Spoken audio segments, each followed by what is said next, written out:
ለጹት በአስቸኳይ ጊዜ አዋጁ ዙሪያ ነው እርግጥ ነው አንዳንድ ነገሮችን ከዛ ወጣ ብለው ሲነካኩ ታይቷል ስለዚህ እኔ እውነቱን ለመናገር ስላጠፉት ጥፋት ስለተጠያቂነት ወይም ስለ ይቅርታ የግድ በዛ መድረክ ለምን አላነሱም ልላችሁ ምክንያቱም የመድረኩ አጀንዳ ሌላ ነው ግን ይሄን ያስተሳሰብ ለውጥ ይዘው ብቅ ሲሉ ከዚህ ንግግር በኋላ ከመገናኛ ብዙሃን ጋር ግንኙነት ሊያደርጉ ይችላሉ ብዬ ተጠብቃለሁ ማድረግም አለባቸው ብዬ ነው ማለት ያኔ ነው እነዚህ ጥያቄዎች ተነስተው መጥራት ያለባቸው ምን ያህል ተጠያቂ ነኝ ብለው ያምናሉ ለምንድን ነው አሁን ወደዚህ አይነት አቋም የመጡት የጥፋቱ ተጋሪ አይደሉም ወይ ለዛ የተሰማው ስሜት ምንድነው የኢትዮጵያን ህዝብ ይቅርታ ይጠይቃሉ ወይ የሚሉ ጥያቄዎች እየተነሱ መልስ ማግኘት አለባቸው ስለዚህ በዚህ ረገድ ይሄ ሰው ተጸጽተዋል ወይ ጥፋታቸውን አምነዋል ወይ ገንቢ የሆነ ሚና ነው ወይ ይዘው አሁን የመጡት የሚለው ነገር ምናየው ወደፊት በሚሰጧቸው ቃለ መጠይቆች ይመስለኛል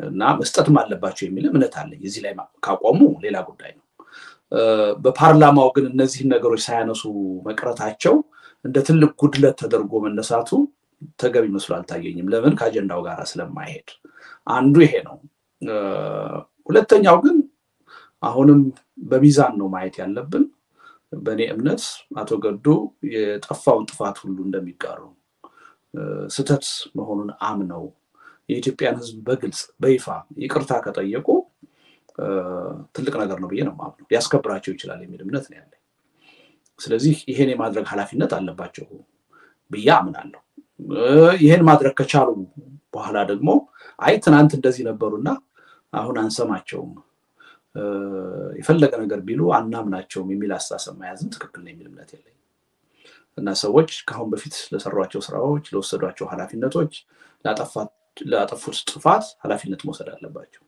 ይቅርታ መጠየቅ አለባቸው ያን እስካደረጉ ድረስ ደግሞ ሪሊ ሰዎቹ የትግሉ አጋር ሊሆኑ እንደሚችሉ ታሳቢ ማድረግ ተገቢ ይመስለኛል ይሄ እንግዲህ ያልኩ ያለሁት ከሞራል አንፃር ከፖለቲካ ተቀባይነት አንፃር ነው በወንጀል ደረጃ በህግ የሚያስጠይቁ ጉዳዮች ካሉ ደግሞ ያ በሽግግር ጊዜ ፍትህ መዳኘት ያለበት ጉዳይ ነው አሁን ባለው ተጨባጭ ሁኔታ ግን አንድ ሰው አብሬው የኖርኩት ስርዓት አቅጣጫውን ስቷል ከህዝብ ጥቅም ተቃራኒ የሆነ አመለካከት እና አቋም ይዟል ችግር እየፈጠረ ነው ብሎ ካመነና ከተነጠለ ተነጥሎም ደግሞ የራሱን ኃላፊነት ባግባቡ ካስቀመጠ በበጎ ማየት ተገቢ ነው የሚል እምነት አለኝ እና ይሄ ዝም ብሎ በአንድ ጊዜ እሳቸውን እንደ ሄሮ እንደ አንድ ጠንካራ የተቃዋሚ ድምጽ ቆጥሮ ማድነቁም ተገቢ ነው የሚል እምነት የለኝም በጭፍንም ደግሞ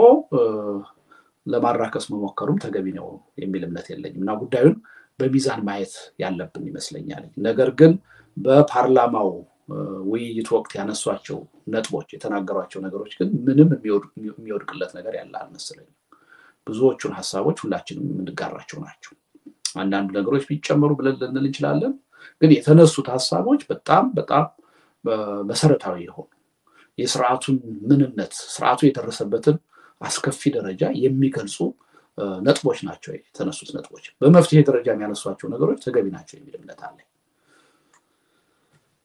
እንግዲህ መጨረሻ ላይ ካልከው ጀምርና በመፍትሄ ደረጃ ካነሷቸው ጉዳዮች ውስጥ አንዱ እንግዲህ የመከላከያ ወደ ካምፑ ይመለስ የሚል ሌላው ደግሞ እንግዲህ ፌል አድርጓል ብልጽግና አማራ ክልል ላይ ከዚህ በኋላ ተበጥሷል የአማራ ክልል ህዝብና የብልጽግና ግንኙነት ስለዚህ የሽግግር መንግስት አይነት ነገር መመስረት አለበት የሚሉ ሐሳቦች ናቸውና እሱን ነገር አጠቃላይ ከኢትዮጵያ አንፃር ነው መታየት ያለበት ወይስ ደግሞ አማራ ክልል ላይ ብቻ በሚደረግ ጊዜያዊ አስተዳደር እንደዚህ አይነት ነገሮች ችግሮች ሊፈቱ ይችላሉ እንደገናም ደግሞ የመከላከያው ወደ ካምፕ ይግባ የሚለው ነገር እንደ መፍትሄ ሊታይ ይችላል ወይ ምንድነው የሚሆነው አሁን ባለው ሁኔታ በተለይም ደግሞ መዋቅሮች በፈራረሱበት አይነት ሁኔታ እንደ መፍትሄ ሊታይ ይችላል ወይስ የበለጠ ስርዓት አልበኝነትን ሊያባብስ አይችልም ወይ የሚለውንስ እንዴት ታያለህ ምንድነው በኔ በኩል ያቀረቡት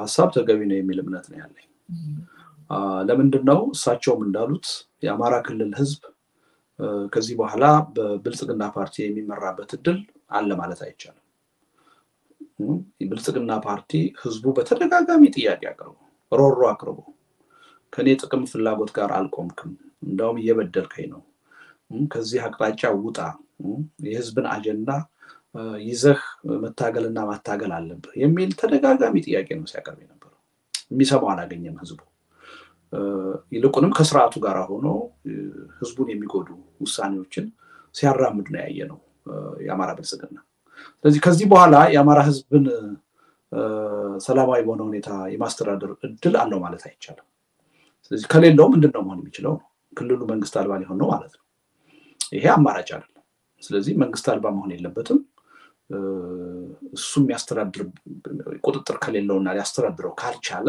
መሆን ያለበት ያና አካባቢ በወታደራዊ ኃይል ወይም በአስቸኳይ ጊዜ አዋጅ ማስተዳደር አይደለም መሆን የሚገባው የተለያዩ የህብረተሰቡ ጥቅምና ፍላጎት ያገባናል የሚሉ በክልሉ ውስጥ ያሉ የፖለቲካ ኃይሎች የሚሳተፉበት ሁሉን አቀፍ የሆነ ጊዜያዊ መስተዳድር ማቋቋም የግድ ነው ምክንያቱም ህብረተሰቡ ለአንድም ቀን ይሁን ለአንድ ሳምንት ወይም ለአንድ ወር ወይም ለአንድ አመት አናቅም አሁን ይሄ ሁኔታ እስከመቼ ሊቀጥል እንደሚችል ያለ አስተዳደር መኖር የለበትም ምክንያቱም መንግስት ከፈረሰና ስርዓት አልበኝነት ከነገሰ ህዝቡ በከፍተኛ ደረጃ ጉዳት ውስጥ ነው የሚወድቀው ያ ጉዳት ደግሞ እንዲሁ ቀላል በንብረት በመናምን ብቻ የማይታይ ጉዳት አይደለም ህልውናው ራሱ እንደ ዜጋ የመኖርና ያለ መኖር ህልውናው ራሱ ጥያቄ ውስጥ የሚገባበት ሁኔታ ሊፈጠር ይችላል ስለዚህ ይሄን አማራጭ ማየት ተገቢ ነው የሚል እምነት አለኝ ምክንያቱም የክልሉ ተጨባጭ ሁኔታ የሚያሳየና አሁን ህዝቡ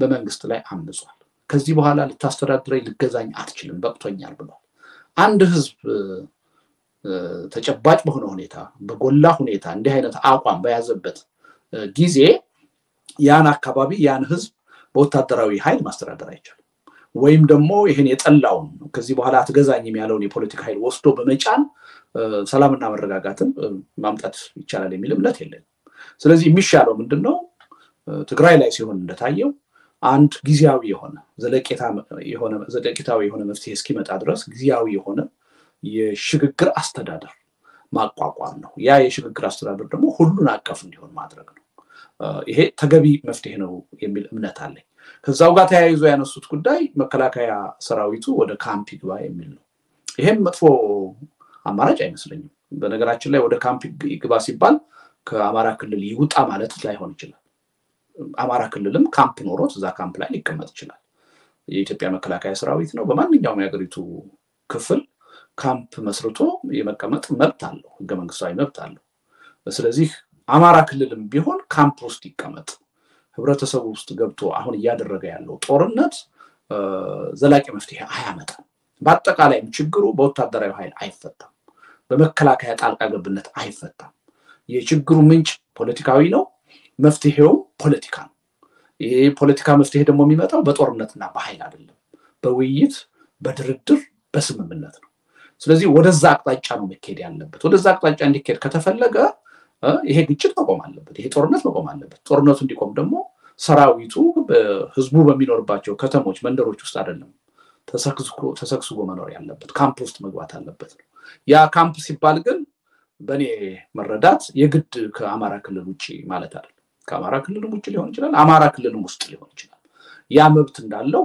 ሊሰመርበት ይገባል ስለዚህ እኔ ከዚህ አንፃር የተነሳው መፍትሄ ተገቢ ነው ብቻ አይደለም እኔ ሌላ አማራጭም ያለው አይመስለኝም ምን አማራጭ አለው ህዝቡ በቃ አትገዛኝም ካለ እና የህዝብን ወሳኝነት የህዝብን ሉዓላዊነት ምንቀበል ከሆነ የህዝቡን ፍላጎት ማክበር ያስፈልጋል አማራጩ ስርዓት አልበኝነት አይደለም መንግስት አልባ መሆን አይደለም ስለዚህ ጊዜያዊ የሆነ አስተዳደር ማቋቋም እኔ መፍትሄ ብቻ ሳይሆን ብቸኛ መፍትሄ ነው ሌላ አማራጭም የለም የሚል እምነት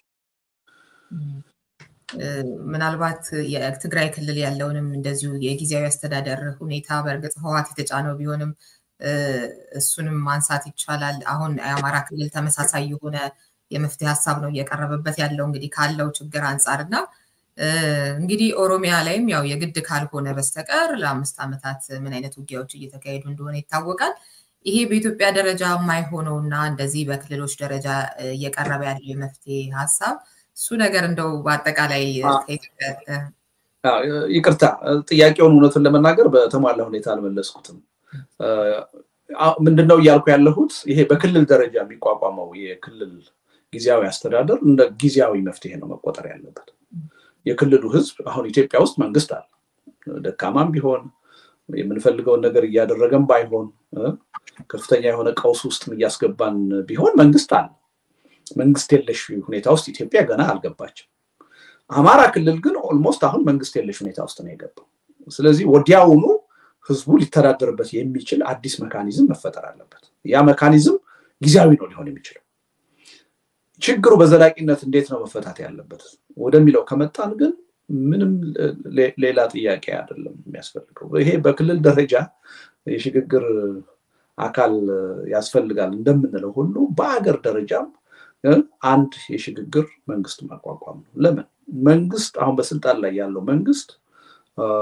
የሚጠበቅበትን የመንግስት ኃላፊነት በአግባቡ እየተወጣ አይደለም አገሪቱን አረጋግቶ በሰላም እያስተዳደረ አይደለም ከአንድ ቀውስ ወደ ሌላ ቀውስ እያሸጋገራት ነው ከመኖር ወደ አለመኖር እየቀየራት ነው ስለዚህ ይሄ ስርዓት በዚህ ሁኔታ ከቀጠለ የአገሪቱ ጣፈንታ መፍረስ ነው የሚሆነው መፍረስ ደግሞ አማራጭ ሊሆን አይችልም ስለዚህ ወደዛ አይነት አደጋ ውስጥ ለይቶልን ከመግባታችን በፊት የመፍትሄ በር ቢከፍትልን አንድ ሜካኒዝም መኖር አለበት ያ ሜካኒዝም አንድ ሁሉን አቀፍ የሆነ ጊዜያዊ የሽግግር መንግስት ማቋቋምና በዛ የሽግግር ሂደት የወደፊቷን ኢትዮጵያ ጣፈንታ የሚወስኑ ስራዎችን መስራት መቻል ያ ብቻ ነው ያለን አማራጭ አሁን ያለው መንግስት በህዝብ የተመረጥኩ ነኝ በሚል ስም በስልጣን ላይ ይቀጥላል የሚለው አመለካከት የትም አያደርስም እንደማያደርስም ደግሞ ባለፉት አመታት በተደጋጋሚ ታይቷል አገሪቱ ከአመት አመት ከጊዜ ወደ ጊዜ ችግሮቿ በውስጡ ያሉ ቅራኔዎች ግጭቶች እየቀነሱ አይደለም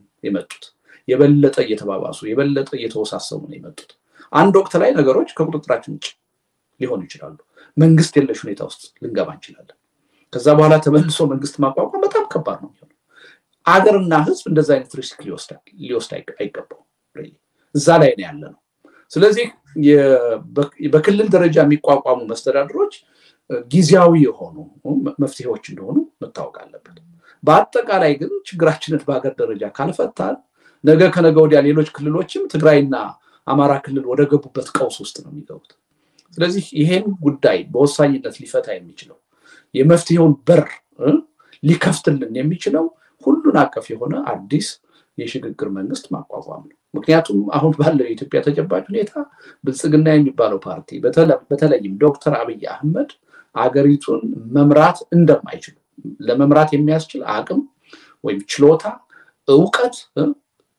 ችሎታና ዕውቀት ብቻ አይደለም ቅንነትና ፍላጎትም እንደሌላቸው በጋር ታይቷል ስለዚህ ይህች ሀገር ዝም ብላ ከመኖር ወደ አለመኖር ስትሸጋገር ማየት አለብን ብዬ አላምንም ህዝቡም እንደ ህዝብ ዓለም አቀፉ ህብረተሰብም ይሄን ተረድቶ አንድ የጋራ የሆነ የሽግግር መንግስት የመቋቋምን አጀንዳ ለኢትዮጵያ መድህን የሚሆን መፍትሄ እንዲመጣ ከተፈለገ አንዱ ያለን በር እሱ ነው አንዱ ያለን አማራጭ እሱ ነው ወደዛ አቅጣጫ መሄድ አለብን የሚል እምነት ነው ያለኝ ለዘለቄታው በአገር ደረጃ ወደዛ አቅጣጫ መሄድ ነው ግን ያን ዘለቄታ መፍትሄ እስኪመጣ ድረስ ክልሎች መንግስት አልባ ሆነው መቀጠል የለባቸው ወደዚህ አይነት ቀውስ ውስጥ ሲገቡ ህዝቡን በአግባቡ በተወሰነ ደረጃ ሊያስተዳድር የሚችል ጊዜያዊ አስተዳደር ማቋቋም እንደ አጭር ጊዜ መፍትሄ መታየት አለበት ብዬ ነው ማምነው የአማራ ክልልንም ጉዳይ ከዚህ አንፃር ነው ማየው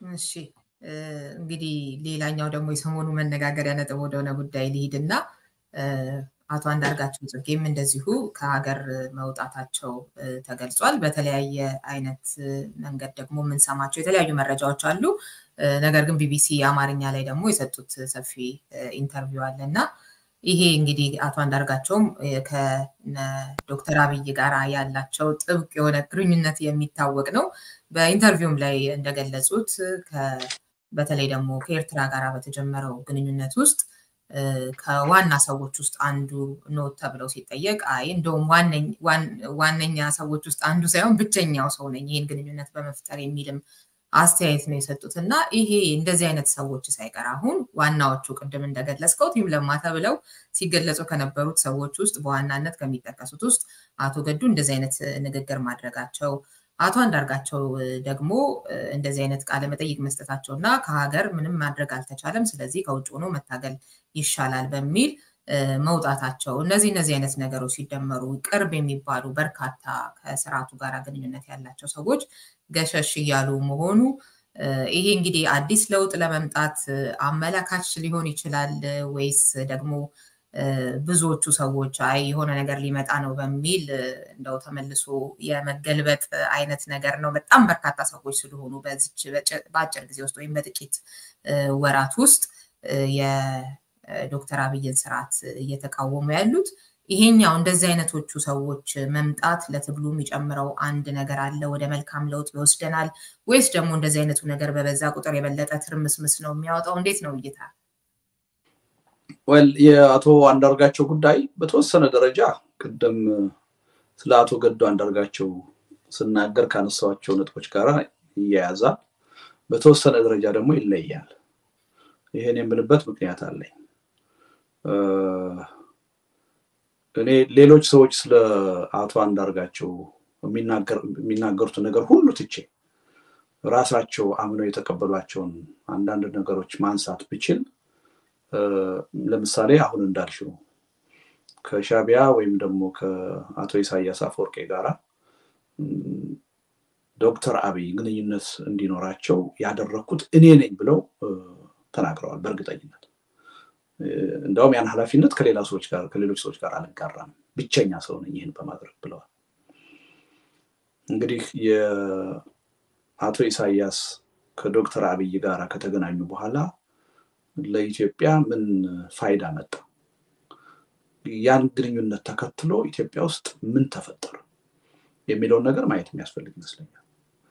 ሻቢያ በኢትዮጵያ ጉዳይ ጣልቃ ገብቶ የኢትዮጵያ ህዝብ የሆነውን የትግራይ ህዝብ የጨፈጨፈው ከፍተኛ ግፍና በደል የፈጸመው ያን ግንኙነት ተከትሎ ነው። አሁንም አማራ ክልል አካባቢ ባለው የፖለቲካ ቀውስ ውስጥ እጁን ለማስገባት ጥረት እያደረገ እንደሆነ ብዙ ነገሮች እየሰማን ነው የሻቢያ መንግስት።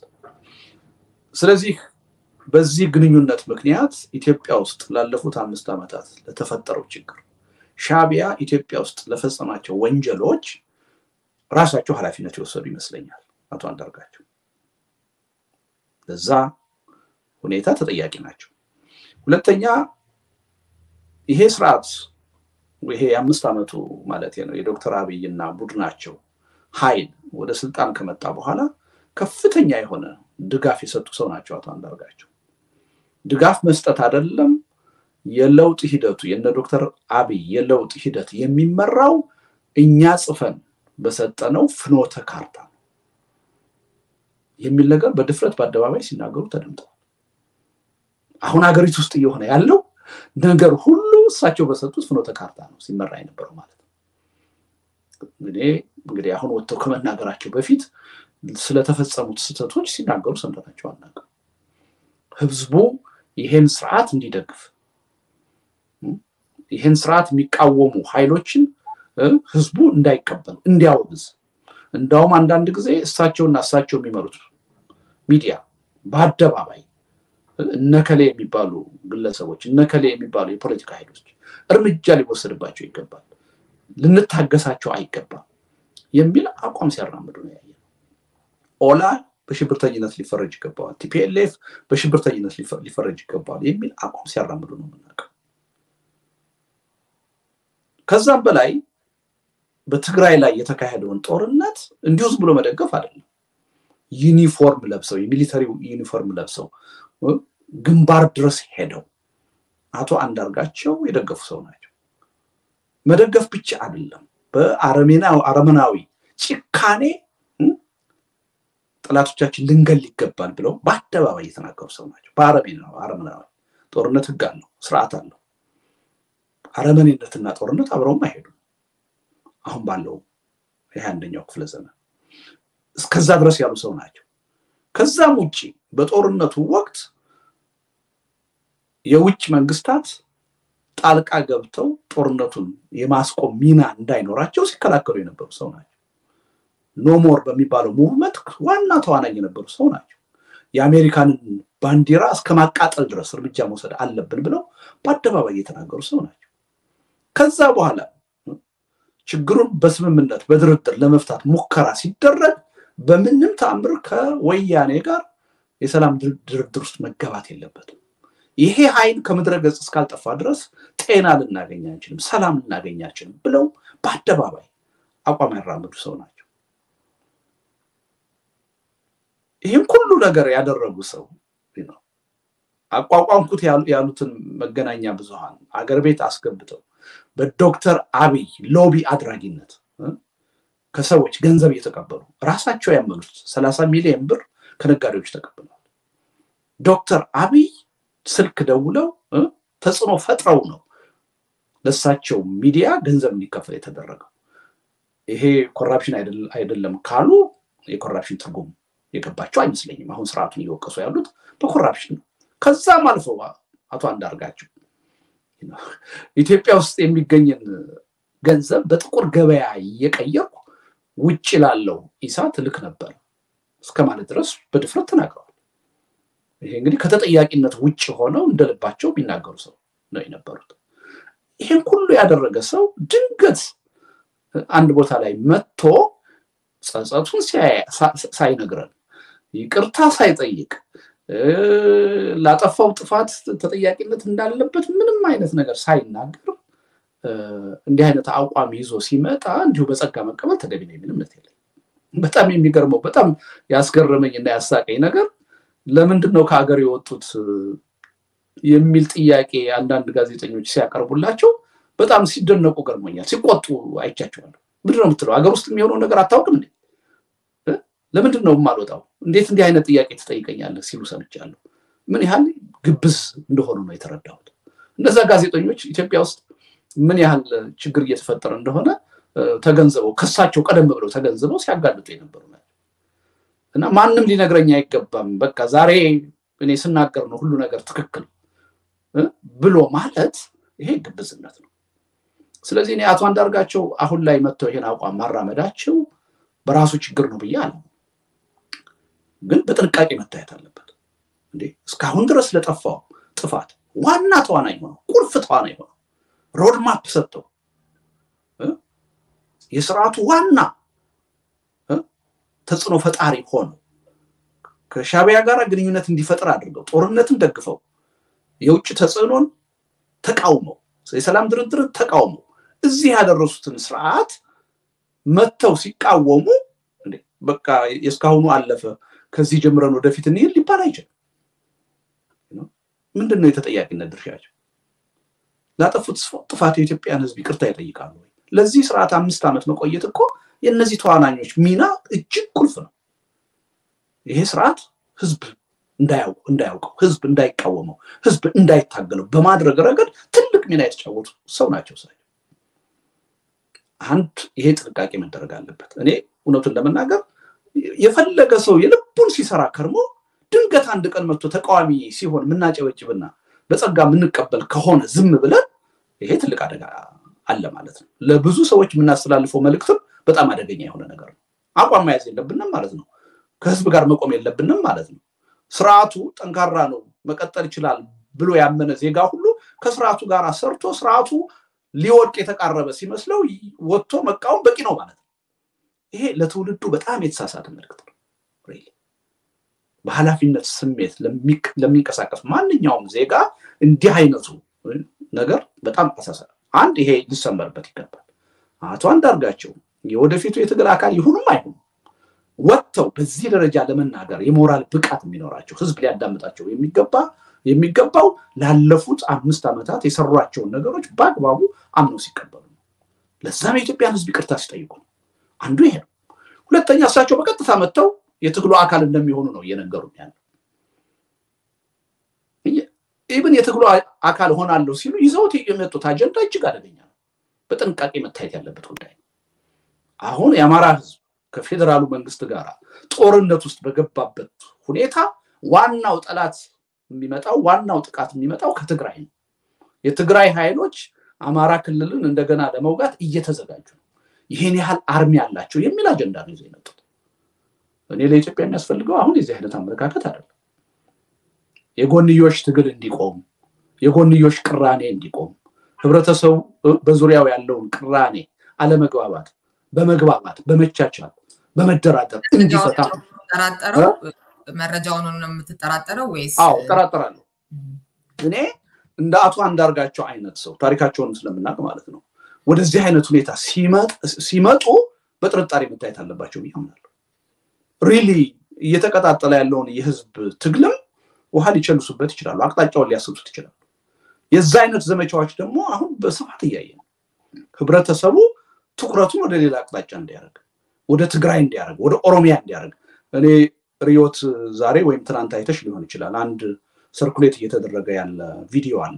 ሰላማዊ ሰልፍ ላይ ሰዎች ሲያሰሙት የነበረ መፈክር ሴቶች ናቸው የኢትዮጵያ ባንዲራ የለበሱ የሚገለን የኦሮሞ ህዝብ ነው የሚገለን የትግራይ ህዝብ ነው የሚል ይሄ በጣም አደገኛ ነገር ነው። አንዳንድ የአማራን ትግል እንመራለን የሚሉ ሰዎች በትግሉ ስም ወጥተው ሰሞኑን የሰጡትን መግለጫ ያዳመጥሽ ይመስለኛል። የአማራውን ህዝብ ከሌላ ህዝብ ጋር እንዲቃረን የሚያደርግ ሌላው ህዝብ አጌንስት አማራ ከስርዓቱ ጋር እንዲቆም የሚያደርግ በጣም የተሳሳተ ፕሮፓጋንዳ ሲያራምዱ አይተናል። ግን እሱ ከአንዳርጋቸው ጋር ምን ያገናኘዋል? አሁን አይደለም ማየት ያለብን ፖለቲካ ነው እኮ ጉዳዩ። እኔ ፖለቲከኛ ነኝ። ስለዚህ አንዳንድ ነገሮችን አዝማሚያቸውን ማየት የተለያዩ ዶቶችን ገጣጥሞ ማየት አስፈላጊ ነው። አቶና ምን አይነት አቋም ነው ያራመደ ያለው? ልሳነ ትጉሃን የሚባል አንድ ተቋም ምን አይነት ዜና ነው? የዜና ምንጭ አይደለም ግን ዜናዎችን በመረጃ ያልተረጋገጡ ያልተጨበጡ ዜናዎችን ለሚዲያዎች እየሰጠ እዚህ ጦርነት ውስጥ የትግራይ ኃይሎች ዋና ተዋናኝ እንደሆኑ ባህር ዳር ውስጥ ገብተው አዋጊዎች ሲዋጉ እንደተያዙ በድሮን አስተኳሽ ሆነው ተይዘው የህወሓት አባላት እንደተገደሉ አዲስ አበባ ውስጥ የአማራውን ህዝብ እየጠቆሙ የሚያስይዙት የህወሓት አባላት እንደሆኑ 300 እስረኞችም ወጥተው እንደተረሸኑ እነዚህ ነገሮች ሁሉ በመረጃ መረጋገጥ አለባቸው። ለምንድን ነው በአሁኑ ወቅት የአማራ ህዝብ ለህልውናው ከፌደራል መንግስቱ ጋር ከብልጽግና አካል ጋር እንዲህ አይነት የሞት ሽረት ትግል ውስጥ በገባበት ሁኔታ እንዲህ አይነት የጎንዮሽ ሌላ ግጭት የሚፈጥሩ በተለይ በአማራና በትግራይ ህዝብ የቆመውን ጦርነት እንደገና ሊያስጀምሩ የሚችሉ ፕሮፓጋንዳዎች ለምንድን ነው የሚነሱት? የኦሮሞ ህዝብን ሊያስከፉ የሚችሉ እንደ ጠላት እንዲታይ የሚያደርጉ ቅስቀሳዎች ለምንድን ነው የሚደረጉት? እነዚህ ነገሮች ሁሉ በጥንቃቄ ማየት አለብን። ፖለቲካ ነው። የኢትዮጵያ ህዝብ ትግል አድርጎ ያደረገው ትግል በሌላ የፖለቲካ ኃይሎች ደጋግሞ ሲጠለፍ ታይቷል። የትግል እንቅስቃሴው ሲከሽፍ ታይቷል። ተመሳሳይ ነገር አሁንም እንዳይመጣ በጥንቃቄ መታየት አለበት የሚል እምነት አለ። ከታሪካቸው እኔ እስከማውቀው ድረስ አንዱ በጥንቃቄ ሊታዩ የሚገባቸው ሰው አቶ አንዳርጋቸው ጽጌ ናቸው። እሺ እዚህ ጋር ልጨርስልሽ። በጥርጣሬ እንዳይታዩ የማድረጉ በርደን ራሳቸው ላይ ያለ ወጥተው ስለፈጸሟቸው ስህተቶች ስለተጠያቂነት በግልጽ ለኢትዮጵያ ህዝብ መናገር የኢትዮጵያን ህዝብ ይቅርታ መጠየቅ ያስፈልጋል። ከአሁን በኋላ የህዝብ ለህዝብ ጦርነትን በሚያነሳሳ ጉዳይ ላይ እጃቸው እንደሌለበትና እንደማይኖርበት ማረጋገጥ መቻል አለባቸው። አሁንም ያደረጉ ያሉት ቅስቀሳ ጤናማ አይመስለኝም፣ ትክክል አይደለም። አንድ እሱ ነው። ሁለተኛ አቶ አንዳርጋቸው እንግዲህ ወደ 70 ዓመት የሚሆናቸው ይመስለኛል። ከያፓ ጊዜ ጀምሮ ትግል ሲያደርጉ የነበሩ ሰው ናቸው። አሁንም ወጥተው ትግል ውስጥ እንደሚገቡ ነው። እኔ ሪዮት ልንገርሽ እንኳንስ እናቱ አንዳርጋቸው ለኢትዮጵያ ትግል እኔ አርጅቻለሁ። እኔ አሁን ኢትዮጵያ ያለችበት አደጋ ስለሚያሳስበኝ ነው ሐሳብ እየሰጠው ያለሁት እንጂ ከዚህ በኋላ የኢትዮጵያ ትግል መመራት ያለበት በአቶ አንዳርጋቸው ትውልድ አይደለም፣ በኔም ትውልድ መሆን የለበት። ከኔ ትውልድ በታች ያለው ትውልድ የራሱን እድል መወሰን መቻል አለበት። ቢያንስ ከ40 ዓመት በታች የሆነው ትውልድ ራሱን መምራት የሚችልበት የፖለቲካ ሁኔታ መምጣት አለበት። እስከዛሬ ድረስ የኢትዮጵያን ህዝብ ትግል በተለያየ ምክንያት ሲያኮላሹ ሲያስጠልፉ የነበሩ ኃይሎች የኔን ትውልድ ጨምሮ ውጤታማ ያልሆኑ ኃይሎች ከትግል አመራርነት ራሳችንን ገለል ማድረግ አለበት። አርጅተናል። ስለዚህ ማንንም ሰው ስለ ስርዓቱ መጥፎ ነገር ድንገት ተናግሮ የትግሉ አካል ለመሆን ሲፈልግ በጥንቃቄ መታየት አለበት፣ በጥርጣሬ መታየት አለበት የሚል እምነት አለ። ይሄ ፖለቲካ ነው፣ የግድ ነው። ስለ ሰዎች ቅን አለማሰብ አይደለም። ከታሪካችን ከሂደቱ በደንብ የተማርነው ነገር ነው። የሚል እምነት ነው ያለኝ ይሄ በርደን በራሳቸው ላይ ነው ያለው ዝም ብለው መተው በቃ እውነት የተጀመረው ዛሬ ነው እኔ ያልኩትን ነገር ሁሉ ዛሬ አምናችሁ ወደፊት እንቀጥል ሊባል አይችልም የኢትዮጵያን ህዝብ ብዙ ዋጋ አስከፍለዋል እሳቸው 1.2 ሚሊዮን ህዝብ ላለቀበት ጦርነት ማን ነው ተጠያቂው ድርሻቸው ምንድነው በሻቢያ ጣልቃ ገብነት ኢትዮጵያ ውስጥ ለተፈጠረው ወንጀል ምንድነው ድርሻቸው እነዚህ ነገሮች ሁሉ በደንብ ተደርገው ለህዝብ መገለጽ መቻል አለባቸው ሁለተኛ መገናኛ ብዙሃን ከተለያየ አቅጣጫ የሚመጡትን መረጃዎች በዚህ ሁኔታ ከሌ የሚባለው የፖለቲካ ኃይል ወይም ህዝብ ከሌ ሊወጋ ነው ወይም ደግሞ ከሌ የሚባለው የፖለቲካ ኃይል እዚህ ጦርነቱ ውስጥ እጁን አስገብቶ እንዲህ አይነት ወንጀል እየፈጸመ ነው የሚባል መረጃ ሲመጣ በጥንቃቄ መታየት አለበት ተጨባጭ የሆነ መረጃ መኖሩን ማረጋገጥ ያስፈልጋል ለህዝብ ከመግለጽ በፊት እኔ ሪዮት በጣም ስግቻለሁ አሁን የተፈጠረው የፖለቲካ ሁኔታ ህዝቡ ሆብሎ ስርዓቱን ለመታገልና ለመለወጥ የሚያደርገው ትግል ሊያበላሽ የሚችል የፖለቲካ አካሄድ ያያየው በጣም ተገቢ ያልሆኑ አሁንም የጎንዮሹን ትግል የሚያባብሱ የሚያነሳሱ ቅስቀሳዎች እየተደረጉ በዚህ ከቀጠል ካለፉት የታሪክ ሂደቶች አልተማርንም ማለት ነው ጥንቃቄ ያስፈልጋል የሚል እምነት አለ እሺ ምናልባት የተወሰኑ ልዩነቶች ነው ወይም ደግሞ ጥያቄዎች ላንሳና እዚህ ጋር እንደተጠቀስከው በተለይ ከጦርነቱ ወቅት ጋር ተያይዞ የአሜሪካ ባንዲራ መካተል አለበት አባረመናዊ ጭካኔ ልንጋፈጥ እንደዚህ የሚሉትን እኔም ፈጽሞ መቃወማቸው ጉዳዮች አሉ የተወሰነ ግን ካንተ ጋር ልዩነት ያለኝ እኔና አንተ ለምሳሌ እኔን ከሆነ ሰው ጋር ብታስተዋውቀኝና ከዛ በኋላ እኔና ያ ሰው ወይም ያቺ ሰው የሚኖረን ግንኙነት ወይንም ድርጊት አንተ ያስተዋወከን ዓላማ ጋራ አንድ ከሆነ ብቻ ይመስለኛል ተጠያቂ የምትሆነው እንጂ አንተ አገናኝተህን ነገር ግን ከዛ በኋላ እኔና ያ ሰው ወይም ያቺ ሰው ለምናደርገው ነገር ተጠያቂነት መኖር አለበት ወይ የሚለውን ካቶ አንዳርጋቸው አገናኘሁኝ ዶክተር አብይና ፕሬዝዳንት ኢሳያስን ከሚለው ነገር ጋር ያያያዋለሁኝ ሌላው ነገር ደግሞ ምን ሆነ በጦርነቱ የሚለው ላይ እንደው ትንሽ ነገር ብዬ ለማለፍ ያህል ሰሜን እዝ ተጠቅቶ በህዋት ሲጀመር ጦርነት ከዛ በኋላ መጋበዝ ህጋዊ በሆነ መንገድ ግልጽ በሆነ መንገድ የሌላ ሀገርን ከአቅሙ በላይ ሲሆን መጋበዝ የሚችል ይመስለኛል ከመጣ በኋላ ግን ምን ሆነ የሚለው ጥምር ጦሩ የኤርትራ ብቻ ሳይሆን በጥምር ጦሩ የተፈጸሙ ምንም ጥያቄ በሌለበት ሁኔታ የሰብአዊ መብት ጥሰቶች አሉ ያንንና እኔ ለያይቼ ነው ማየው ህዋት ጦርነቱን ሲጀምር ህዋት መመከት መመለስ እንደዚህ ነበረበት ምንም ጥያቄ የለውም ህዋትን ማጥቃት ነገር ግን ከዛ አልፎ ደግሞ ምንም አይነት በጦርነቱ ተሳታፊ ያልሆኑ ወገኖቻችን የትግራይ ወገኖቻችን ተጠቂ ሆነዋል ይሄ ደግሞ በጥምር ጦሩ ከዛ ውስጥ ደግሞ ከጥምር ጦሩ አካላት ውስጥ ደግሞ አንዱ ሻቢያና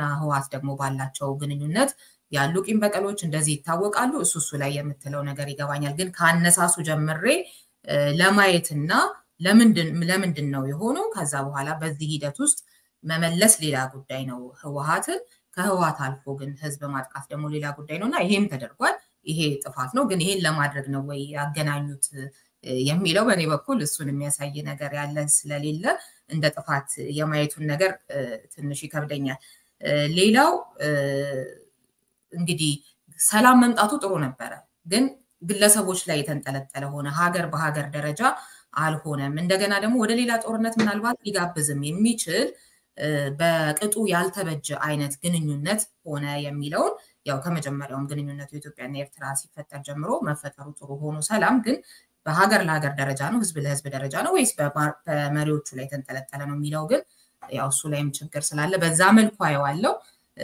ምናልባት እዚህ ጋር ኮሜንት ማድረግ የሚያስፈልግ ከሆነ ታደርጋለህ ካልሆነ ወደ ሌላ ጥያቄ አልፋለሁ ያስፈልጋል ሪዮት አንድ ሁለት ነጥብ አንደኛ አቶ አንዳርጋቸው አቶ ኢሳያስንና ዶክተር አብይን ያገናኙት ከሰሜን እዝ መመታት በኋላ አይደለም በፊት ከዛ ብዙ አመት በፊት ነው 2 አመት በፊት ነው ጉዳዩን ከዛ አንፃር ማየት ተገቢ ነገር ነው ሁለተኛ አቶ አንዳርጋቸው እኔ ነኝ በብቸኝነት ያገናኘኋቸው ሲሉ የእጅ ሰላምታ አይደለም የሚያለዋውጧቸው ወይም ተሳሳሙ አይደለም የሚሏቸው ሲያገናኛቸው በምን ጉዳይ ነው የምንተባበረው በምን ጉዳይ ነው አብረን እንሰራው የሚለው ነገር ይነሳል ስለዛ ጉዳይ አቶ አንዳርጋቸው የሚያውቁት ነገር አለ የለም ምንድን ነበር ያስመምነት ምንድን ነበር የድርድሩ ነጥቦች ምንድን ነበር የተደረሰባቸው ስምምነቶች ምን ነበር የኢትዮጵያ ህዝብ እስካሁን ምንም የሚያውቀው ነገር የለም ስለዚህ ሁለቱን ኃይሎች አገናኝቻለሁ የሚል ኃይል በምን ጉዳይ ነው የተስማሙት የተደራደሩት የሚለውን ነገር ማወቅ አለበት። በመሃል ያለው እሱ ነው ብቸኛ አካል። አቶ አንዳርጋቸው አንድም ነገር ሲናገር ሰምተናናቅ። ስለዚህ ተጠያቂነት አለበት።